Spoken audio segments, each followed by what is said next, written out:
houvesse uma cultura de cancelamento hoje em dia, quase daria para acreditar que a Folha postou o artigo de Antônio Risério para se aproveitar de um assunto polêmico. O autor tentou aplicar uma lógica de, vou colocar aqui entre bastantes aspas, racismo reverso, no qual exibiu uma suposta frente organizada de negros contra brancos e seu envolvimento com o antissemitismo. Resultado, a Folha saiu bem machucada. Ao utilizar o antissemitismo para legitimar a existência de um racismo preto anti-branco, né, o famoso racismo reverso, como a Malca falou, o autor colocou os judeus como parte do coletivo branco e descreveu o antissemitismo como uma das consequências do que seria esse racismo reverso. O que nos leva ao episódio de hoje. Eu sou Amanda Hatsiri e esse é o E Eu Com Isso, podcast do Instituto Brasil Israel. Eu sou Ana Clara Buchmann, mais conhecida como Malca, como vocês já sabem, eu sou ativista comunitária de longa data. Para falar sobre os estigmas apresentados no racismo e no antissemitismo, a gente trouxe dois convidados para esse bate-papo hoje. Primeiro é a professora Rosiane Rodrigues, que é doutora em antropologia pela UF, a Universidade Federal Fluminense, e o Daniel Dueck, que vocês já conhecem também, que é cientista social e ele é mestre em letras pelo Programa de Estudos Judaicos e Árabes da USP e trabalha aqui no IB com a gente. Sejam muito bem-vindos. Obrigado, é um prazer estar aqui com vocês. Obrigada, gente. Também é um super prazer estar aqui. Bom,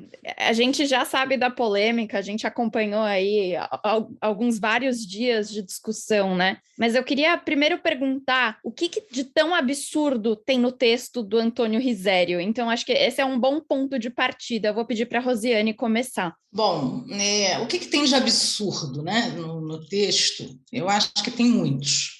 Mas eu acho que a gente precisa começar pelo título, né? O que é racismo? Racismo é um sistema de poder. Racismo é um sistema de relações de poder que elege um grupo, né, como superior, elege um grupo como símbolo da humanidade e faz com que os outros grupos, né, elege, e aí não precisamos falar de forma tão abstrata, né, se elege um grupo branco, né, praticamente o que a gente conhece de branco europeu, e em detrimento dos outros grupos, dos negros, dos indígenas, dos ciganos, dos judeus, para hierarquizar, né, socialmente esses grupos como sendo somente os brancos com perfil caucasiano se estabelecem no topo da humanidade. Todos os outros são não tão humanos ou não humanos. Então, o racismo tem a ver com uma ideologia que representa uma forma de operação do poder. No Brasil, o racismo é alçado à tecnologia social. É uma tecnologia social que orienta as formas que o Estado opera junto à sociedade. Então, um racismo reverso de negros contra brancos no Brasil é risível para a gente poder classificar aí o Risério. Dani, você quer acrescentar aqui, né, dentro dos absurdos do texto? Eu acho que só para acrescentar, já que a Rosiane trouxe, né, adentra também aí a questão, né, falando um pouco mais sobre por que o racismo reverso não existe, porque eu acho que, primeiro, é inquestionável, mas assim, né, já, como a gente viu esse texto aí acontecendo e causando dando tanta repercussão, fala um pouco para a gente, assim, de forma mais aprofundada, Dani. Eu acho que tem muitos aspectos, né, sobre os quais se falou na esteira da publicação desse texto, e que tem muito a ver com a maneira como foi classificada, muitas vezes, os episódios de, às vezes, injúria, às vezes discriminação, às vezes preconceito, dentro do próprio movimento negro, que foram listados no artigo do Antônio Risério, e acho que isso foi feito, talvez por, enfim, pessoas até muito mais capacitadas do que eu poderia fazer, e que a própria Rosiane aqui já sinalizou alguns pontos. O que eu acho talvez seja uma contribuição possível é onde os judeus entram, né, com essa questão. E, na minha avaliação, isso é um ponto que passou meio despercebido pela maior parte das pessoas. Existe no texto também um certo embranquecimento dos judeus que é da mesma natureza do embranquecimento que os movimentos negros, os setores do movimento negro, que também desenvolvem discursos e atos antissemitas, incorrem. Da mesma maneira que esses setores enxergam o judeu não como judeu, mas sim como uma expressão da branquitude, às vezes até um grupo mais branco do que os próprios brancos, como se estivesse no topo da escala da branquitude, parece que é reforçada no artigo do Risério, e sobre isso a gente pode falar mais adiante. Quando a gente está falando aqui de até etnia, né? E a gente está falando de racismo, Dani, eu queria só que você acrescentasse um pouquinho mais. Eu, como judia e branca, eu sei que eu passo por muitos privilégios, né? A gente tem muitos privilégios aqui, porque a gente se passa por branco sem entrar nessa questão de povo judeu, né? Então, quando a gente só olha por fora, a gente faz parte dessa elite branca, né? Tá no Brasil, tá aqui nos Estados Unidos também, a gente tem aí várias versões desse embate, né, que foi até colocado isso pelo Risério dentro do texto. Mas quando a gente está falando de judeus, tecnicamente, somos considerados brancos ou a gente é uma subcategoria? Na verdade, essa situação ela é muito ambígua, talvez ambivalente, né? Uma palavra melhor para descrever esse processo, porque a classificação de branco ou não branco, ela é dinâmica, ela varia de acordo com a época, de acordo com o lugar, e ela tem menos a ver com cor da pele do que com o lugar social ocupado no imaginário de um determinado povo, de um determinado país, né? E é claro que os judeus, eles ocuparam muitas vezes lugares distintos. Então, na Alemanha, na primeira metade do século XX, os judeus certamente não eram considerados brancos. Justamente o antissemitismo, e eu acho que esse é um ponto importante do texto, o antissemitismo é uma ideologia para racionalizar, para legitimar a discriminação de um grupo de pessoas, no caso aí os judeus, que mesmo tendo a pele clara, seria diferente em sua essência dos grupos de pele clara superiores, tais como os arianos. É uma ideologia que também teve presente em algum momento histórico aqui no Brasil, mas aqui no Brasil, como você bem mencionou, os judeus também ocuparam outras posições. Quando os judeus começaram a chegar mais massivamente, também aí durante o século XX, depois de um período em que poucos puderam entrar, mas quando puderam, entraram em meio àquilo que era conhecido como a ideologia do branqueamento. Houve um debate se judeus eram ou não eram considerados brancos. Idealmente, os europeus não semitas, assim se dizia, eram mais brancos, eram os imigrantes ideais, eram os imigrantes que as elites do país desejavam que entrassem no Brasil, porque se associava à branquitude, à ideia de civilização, e existia na época a ideia de tentar embranquecer o Brasil como estratégia para o próprio desenvolvimento nacional, uma vez que se atribuía o subdesenvolvimento à presença de uma população majoritariamente negra, que havia sido escrava e que até poucas décadas atrás desse momento histórico, mas diante da falta de imigrantes europeus ideais, não semitas, não asiáticos, orientais, não árabes, além de não judeus, começou a se discutir então se judeus, assim como árabes, assim como orientais, asiáticos, se enquadrariam nessa categoria de branco. Porque ainda que eles não fossem considerados negros, eles também não eram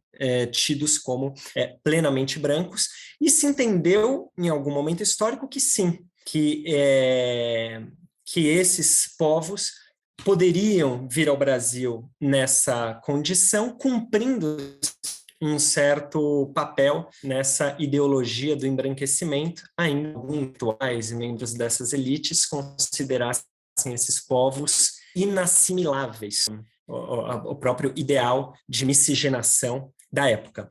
Então, tudo isso só para dizer que os judeus, eles são brancos e não são brancos ao mesmo tempo, que talvez o grande problema seja a gente definir de uma única forma como os judeus são vistos, dado que, a depender do interlocutor, do momento histórico, do estado no qual eles estão, essa categoria ela se transforma, e é importante que a gente reconheça esses movimentos.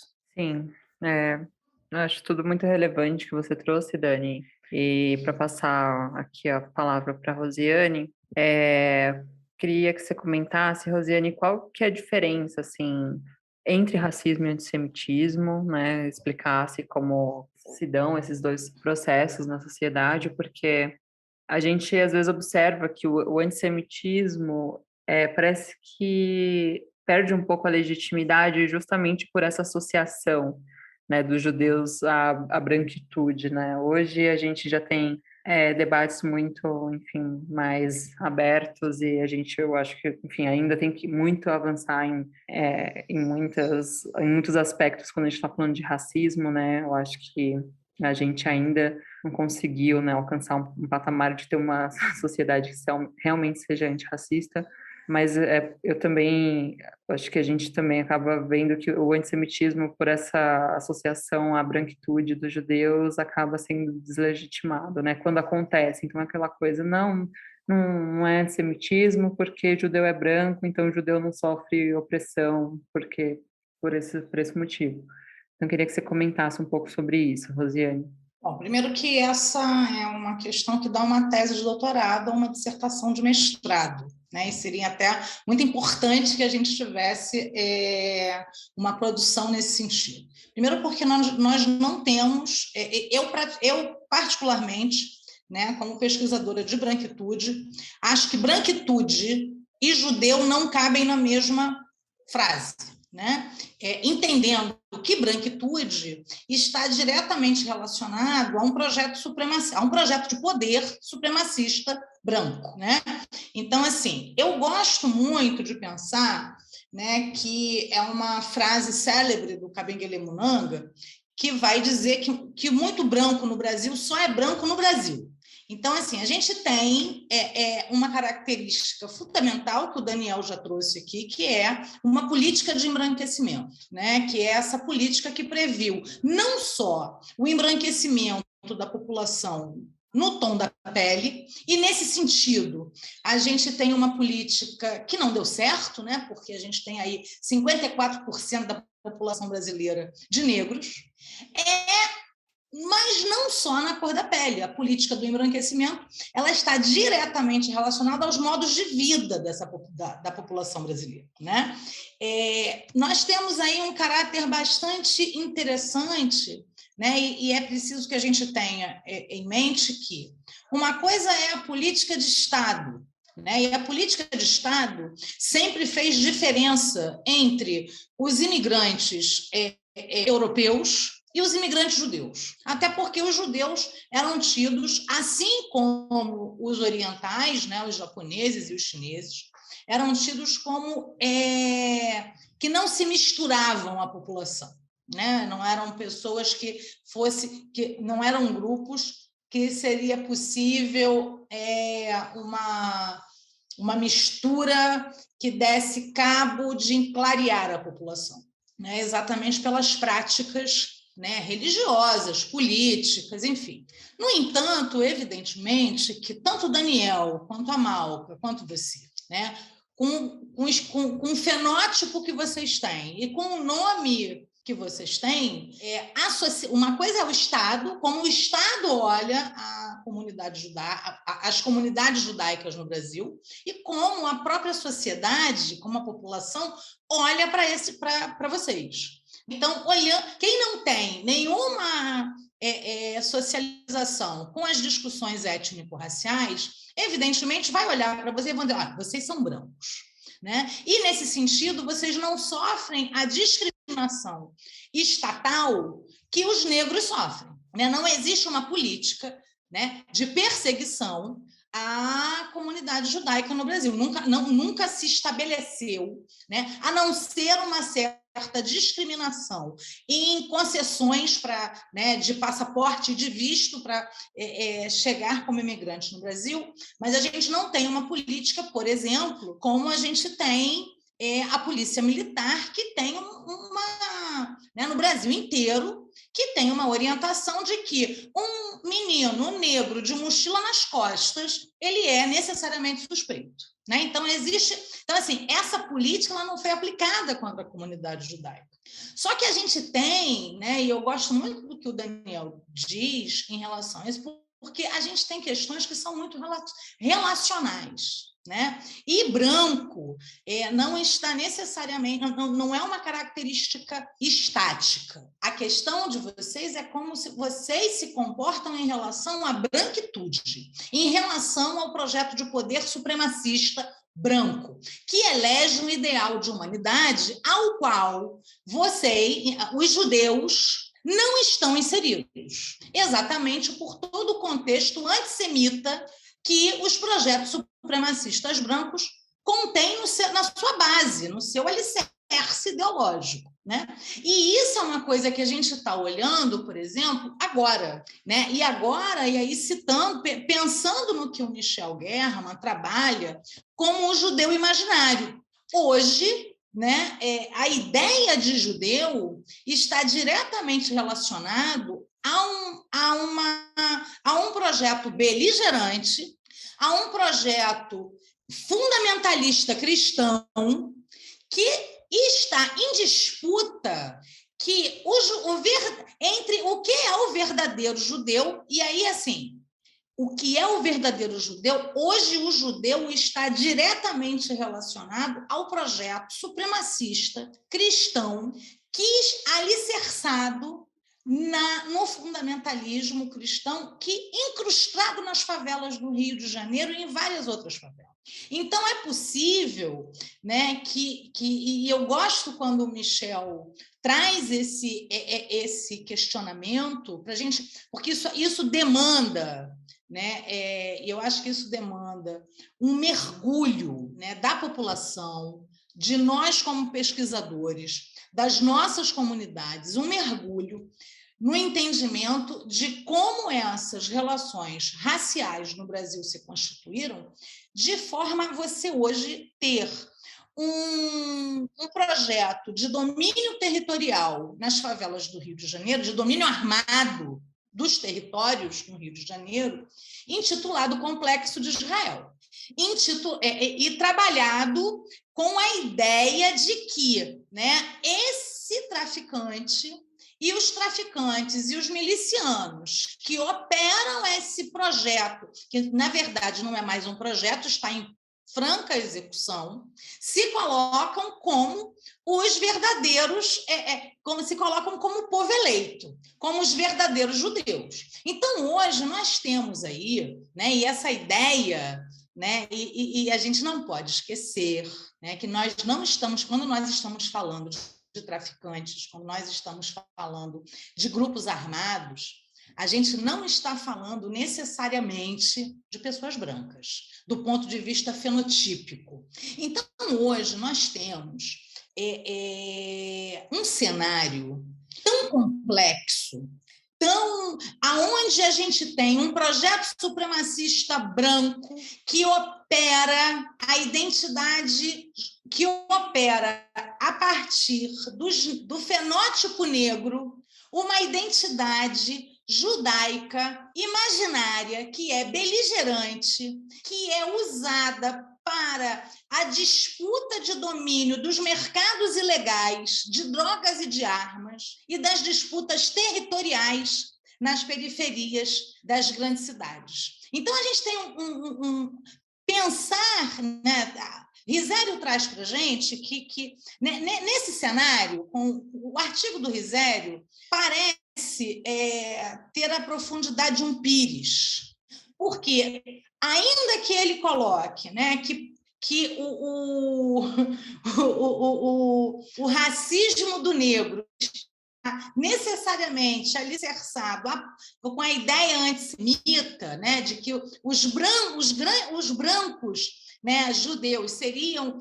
Assim, é a profundidade de um pires diante do cenário complexo, né, que precisa ser avaliado, inclusive historicamente, que tem aí raça, religião, domínio armado, segurança pública e uma série de questões que precisam ser analisadas e que são extremamente profundas e complexas. Então, eu acho que a gente precisa olhar para isso a partir de outra chave, a partir da ideia de que nós temos hoje em andamento, em execução, um projeto supremacista branco que, ainda que tenha como seu alvo fundamental os terreiros de candomblé, de umbanda, de xambá, de xangô, que são das matrizes africanas no Brasil, esse é o alvo principal.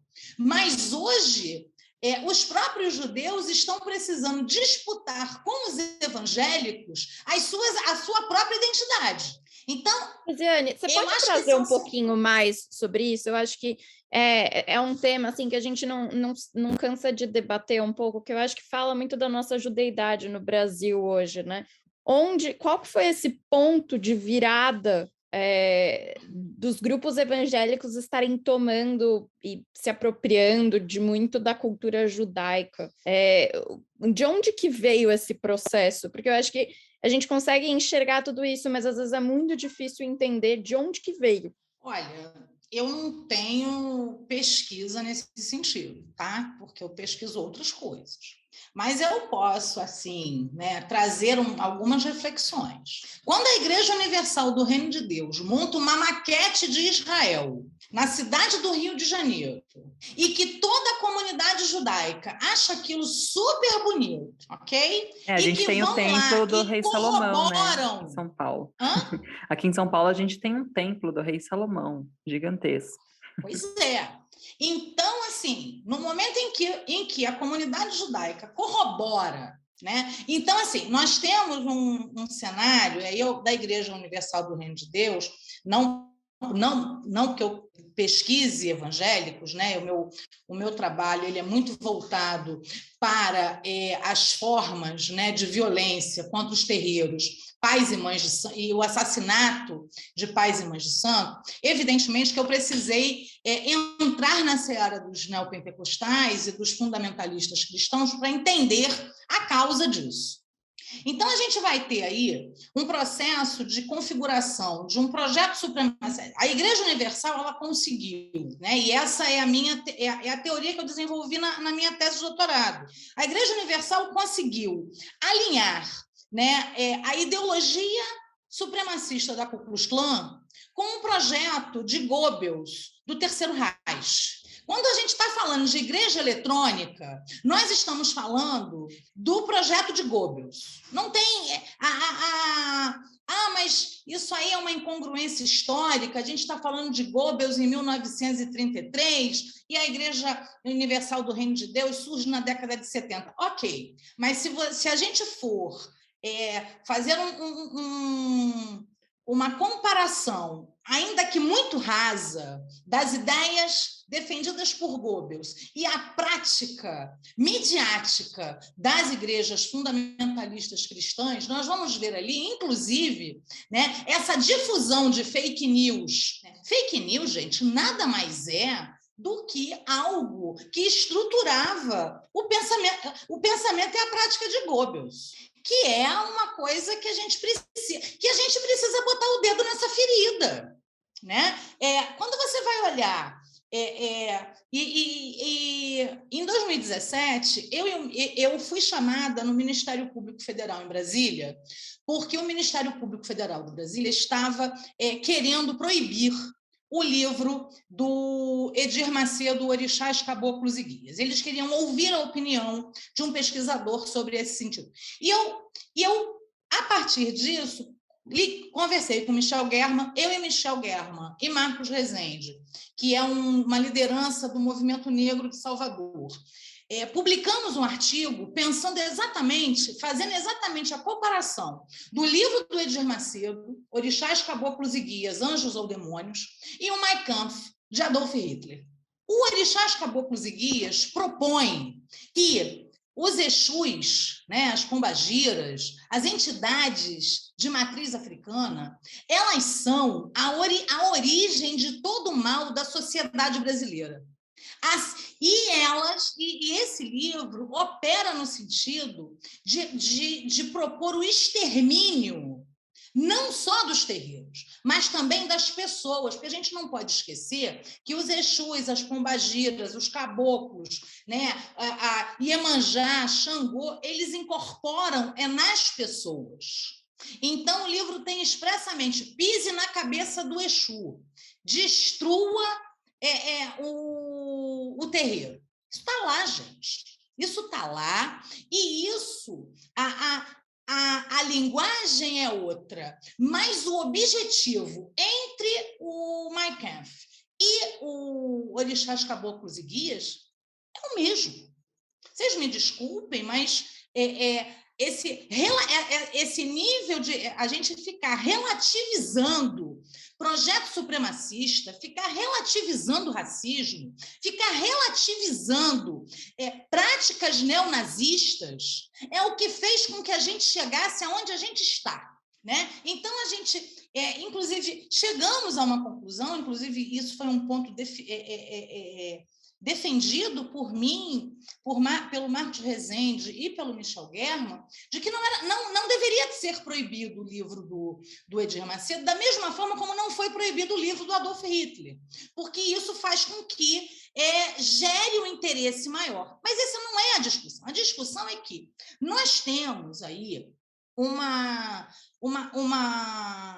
dois momentos históricos muito distintos, com dois cenários de Estado-nação muito distintos, cuja a ética, as éticas, tanto de Adolf Hitler, e eu não estou fazendo comparação, eu não estou querendo dizer que o Edir Macedo e o Adolf Hitler, mas assim, eu estou falando de projetos políticos e de projetos de poder, ok?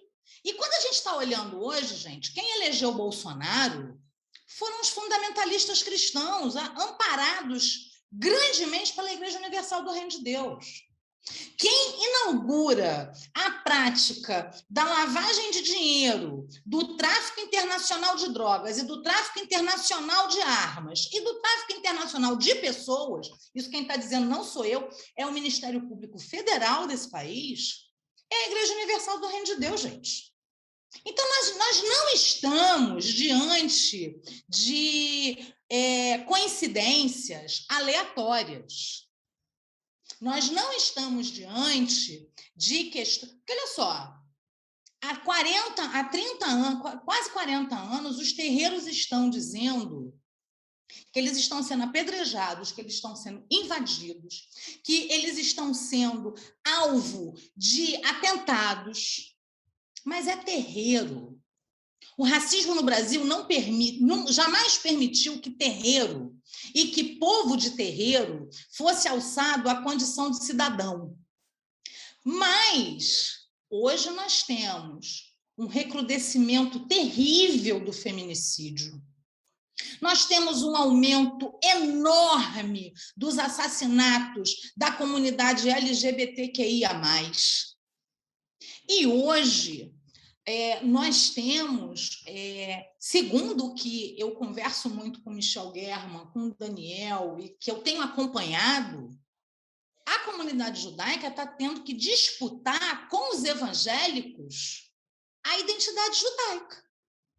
E isso quer dizer alguma coisa, porque isso me parece uma violência, ainda que simbólica, ainda que os judeus hoje, neste momento histórico, ainda não estejam com um alvo nas costas, como o povo de terreiro está, como a comunidade LGBTQIA+, e como os negros sempre estiveram, me parece que a experiência histórica, o acúmulo, nos diz qual é o caminho, aonde isso vai dar. Então, eu acho que é fundamental contestar o artigo do Risério, me parece desnecessário, assim, não que seja desnecessário, né? É importante, mas apenas se a gente puder aprofundar de forma com qualidade, né? E de forma intransigente, né? O que está em jogo de verdade quando você tem um dos veículos de comunicação mais importantes desse país publicando uma coisa cuja sociologia, a antropologia, a filosofia e a prática da vida dizem que não é possível, mas isso tem as suas questões que estão colocadas, né? Então, desculpa, eu acho que eu me estendi demais. Não, é porque realmente algo, eu acho que essa questão mexe, assim, né, com os nossos ânimos, não tem como a gente não se envolver diretamente e a gente precisa falar, né, de tudo isso. E eu não sei se o Dani quer comentar algumas das questões que a Rosiane trouxe, mas se você quiser comentar, fica à vontade, Dani, mas eu queria já engatar a próxima questão, nosso próximo tópico, sobre o movimento Black Lives Matter, que tem mostrado recentemente solidariedade aos palestinos, à causa palestina, né? Então eu queria que dentro disso, dentro do que a gente está conversando até agora, que você comentasse, né, por que esse tópico acaba recaindo sobre esses movimentos sociais, por que isso acontece? Existe um histórico de aproximação entre setores contra-hegemônicos, e isso em vários lugares do mundo, e a causa palestina, que hoje se internacionalizou, né, faz décadas que é internacionalizada, ela surge como pauta importante de vários grupos do espectro progressista. No caso do movimento negro, a causa palestina já se fazia presente mesmo antes do Black Lives Matter.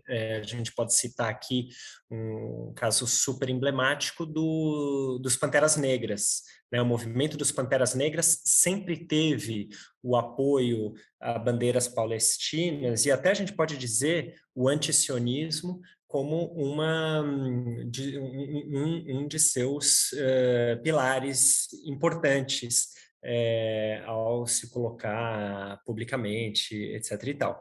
E no Black Lives Matter isso também acontece, e acho que dá para a gente dizer que, em parte, o próprio Estado de Israel acaba contribuindo para essa percepção do judeu como um signo da branquitude. O James Baldwin, que já que a gente está falando do contexto americano, enfim, um ícone nos Estados Unidos, também do movimento negro, tem um texto famoso dele, nos anos 60, salvo engano, que foi publicado no New York Times, onde ele dizia: os negros são antissemitas porque os negros são antibrancos. E aí, novamente, fazendo esse jogo de classificação do judeu dentro desse lugar, bastante específico. Mas eu acho que é parte do jogo e não é contraditório que a causa palestina ou que a solidariedade aos palestinos ela esteja presente nesses lugares. O grande problema é quando isso acaba escorregando para discursos antissemitas, e há episódios desse tipo, alguns inclusive listados pelo Risério.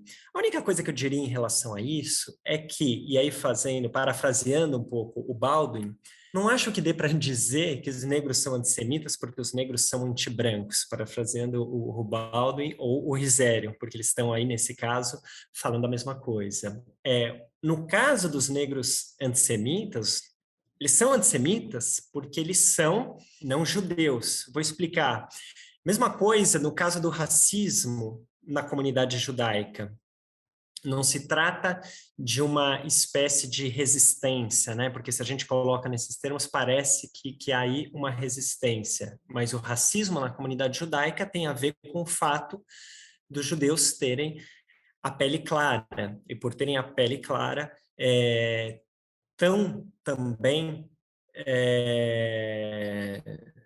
são também nesse sentido racistas. O que eu quero dizer é que quando a gente enxerga pelas lentes, quando a gente estabelece uma divisão, não nesse caso, não racial, negro-branco, mas nesse caso, judeu-não-judeu, a gente consegue perceber que os setores antissemitas, eles estão se aliando a um projeto supremacista, para usar os termos da Rosiane, que não é essencialmente negro, como muitas vezes se faz parecer, no caso, o texto do próprio Risério. E aí eu me lembro do que diz o Clovis Moura, que é um teórico marxista negro, e ele diz o seguinte: um negro diretor de multinacional, ele é sociologicamente um branco, e que tem a ver talvez com esses exemplos todos que a Rosiane trouxe, de negros com projetos supremacistas, né? Porque tudo isso também é relacional. O que diz o Clovis Moura? Que se você é um negro diretor de multinacional, você acaba precisando incluir nas suas práticas, ou incluir no seu dia a dia, práticas que são essencialmente ligadas à branquitude e que tem a ver com a exploração do trabalhador, que tem a ver com o próprio capitalismo, exacerbando ali as contradições do próprio capitalismo. E, nesse sentido, você acaba submetendo os próprios negros a uma lógica que é, em si, racista, porque, na visão dele, o próprio capitalismo, no caso do Brasil, o capitalismo dependente é racista. Então, o negro também ele se transforma numa outra coisa, é por isso que ele chama de sociologicamente um branco. E se a gente consegue enxergar, então, mais esses lugares sociais, independentemente se quem ocupa esse lugar social tem a pele clara, tem a pele escura, é judeu, não é judeu, a gente consegue enxergar também o antissemitismo, quando no movimento negro, como não relacionado à negritude, mas sim relacionado com um projeto supremacista que é essencialmente branco. E o que acontece nesse artigo do Risério é que muitas vezes o Risério acaba atribuindo aos negros, ou projetando nos negros, ou projetando nos judeus a imagem de branco que é o inimigo histórico do judeu, aquele que inventou o antissemitismo, ou a branquitude, ou o projeto supremacista. E nesse caso, daria para a gente dizer que o negro antissemita, talvez ele seja sociologicamente um branco, se a gente quiser brincar. É um ótimo ponto, Dani. E aí queria aqui até trazer uma conversa aqui entre nós três, né? Amanda, eu, Dani, que é uma questão de cada vez mais a comunidade tem a necessidade de discutir o status de judeus pretos. Aqui nos Estados Unidos isso é uma questão muito grande e já se fazem algumas ações afirmativas dentro da comunidade judaica. Então, aqui em Boston estão tentando há algum tempo abrir uma Moshe House só para judeus pretos, e tem alguns desses movimentos que têm sido cada vez mais contundentes dentro da comunidade sobre certos estigmas que a comunidade se comporta, né? Então, a minha pergunta aqui para vocês, até sobre vivência comunitária e o que a gente ainda precisa mudar e crescer em relação à comunidade, por que judeus pretos ainda são um tabu? E se, de alguma forma, né, eu vou aqui abusar da absurdidade do Risério, se a gente, como judeu, também sofre de um racismo reverso, aí, colocando essas pessoas que estão, primeiro, judeus que são pretos, e, em segundo lugar, pessoas que estão fora desse âmbito comunitário, né? Queria entender um pouquinho aí para a gente fechar essa visão de vocês e o que vocês têm visto de vivência judaica nesse sentido. Eu queria só, antes do Daniel e de vocês fazerem esse papo, eu acho que tem algumas questões que o Daniel traz que eu preciso pontuar, né? No Brasil, a luta dos negros é por serem reconhecidos como humanos. Eu acho que uma das coisas mais cruéis que a gente pode e que está nesse artigo do Risério é associar um projeto de supremacia à comunidade negra brasileira, sabe? Eu acho que é de uma crueldade muito grande. E, nesse caso, e aí, assim, Daniel, eu vou dizer para você o seguinte: no Brasil, um negro diretor de multinacional ou um negro presidente de alguma coisa, ele vai continuar sendo negro, porque ele vai ser, em algum momento, colocado no lugar dele. Porque o Brasil, o racismo no Brasil tem essa prática, tem essa lógica. Né? Eu posso citar para vocês aqui 200 casos, mas acho que tem um emblemático, que é o do médico José Messias, consultor da Unesco, um dos maiores epidemiologistas do Brasil. Ele foi... a vizinha dele, ele morava na cobertura de um prédio, no Recreio dos Bandeirantes, num lugar extremamente caro, um dos metros quadrados caros no Rio de Janeiro, e ele foi agredido pela vizinha que disse que não ia dividir o mesmo elevador que ele, ok?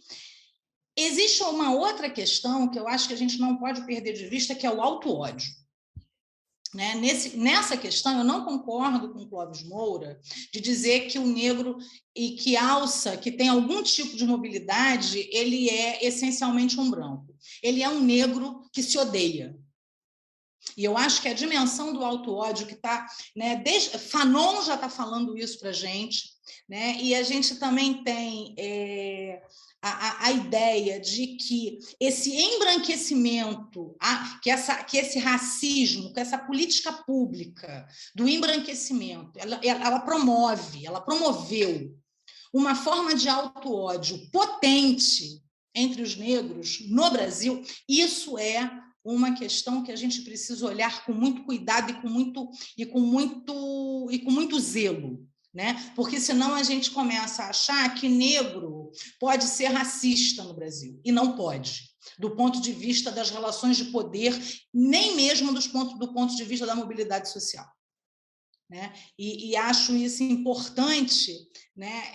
Porque senão a gente acaba repetindo o discurso do Sérgio Camargo, que é o presidente da Fundação Palmares aqui, que vai dizer que no Brasil não tem racismo, né? Que vai dizer que vai acabar com a história do negro porque não existe enfim, eu acho que tem uma questão que é o auto-ódio e que a gente não pode perder isso de vista.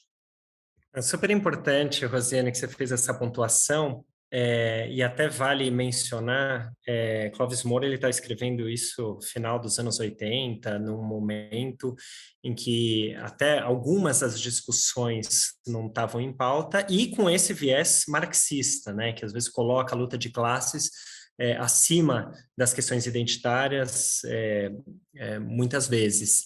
E aí, só para trazer, então, um contraponto ao próprio Clóvis Moura, e complexificando também a questão, nessa esteira, tem um outro conceito que eu acho que se soma, e aí concordando com o que você está dizendo, que é o conceito de casta.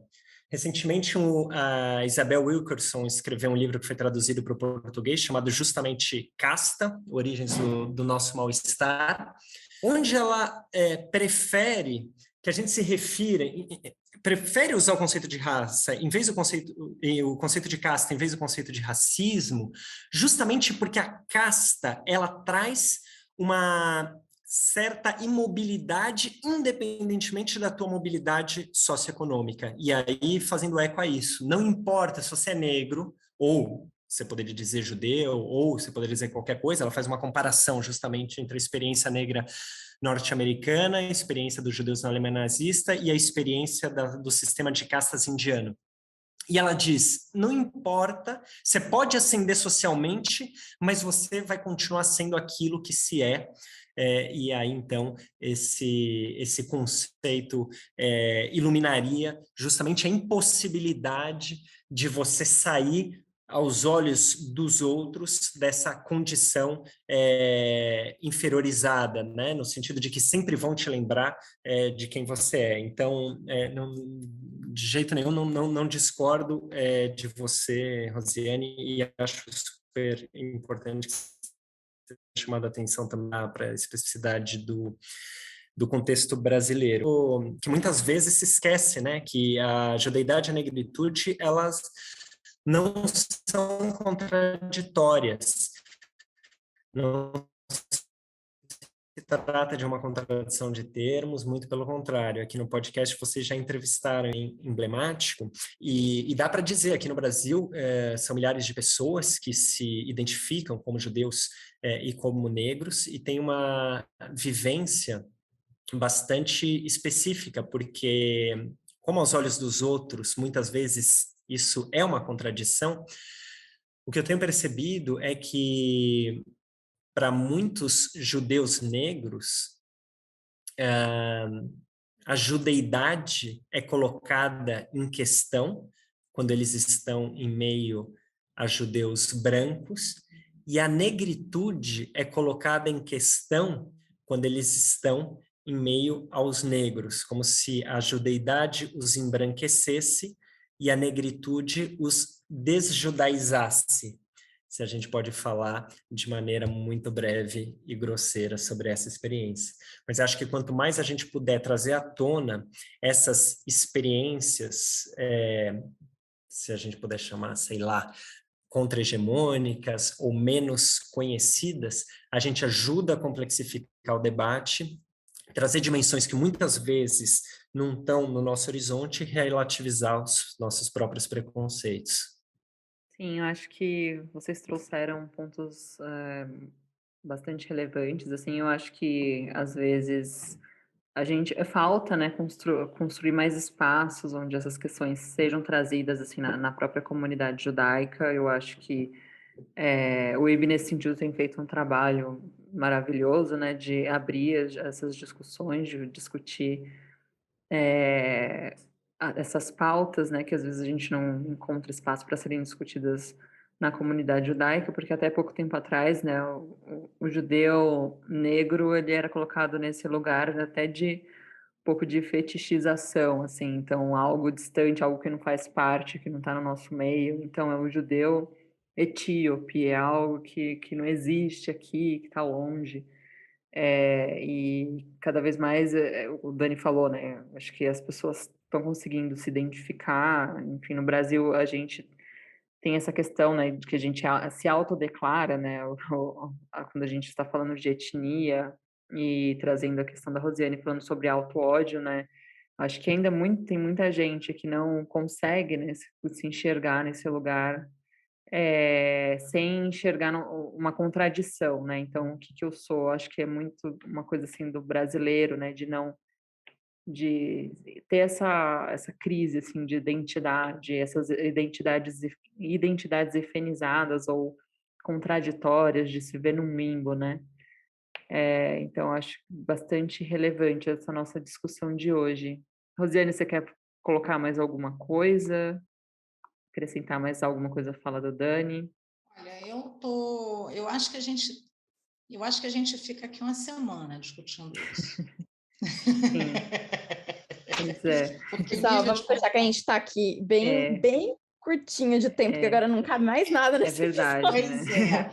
Pois é. E é exatamente isso, né? Quer dizer, eu Sim. acho que a gente trouxe, eu acho que o Daniel trouxe questões, vocês trouxeram questões muito importantes, e acho que a gente é muito mais no sentido de abrir um leque de questionamentos e possibilidades de interrogação do que necessariamente respostas prontas e fechadas, né? Eu acho que para isso, eu acho que a gente cumpriu o objetivo. Eu estou aqui muito feliz e agradeço o convite de vocês. Muito legal.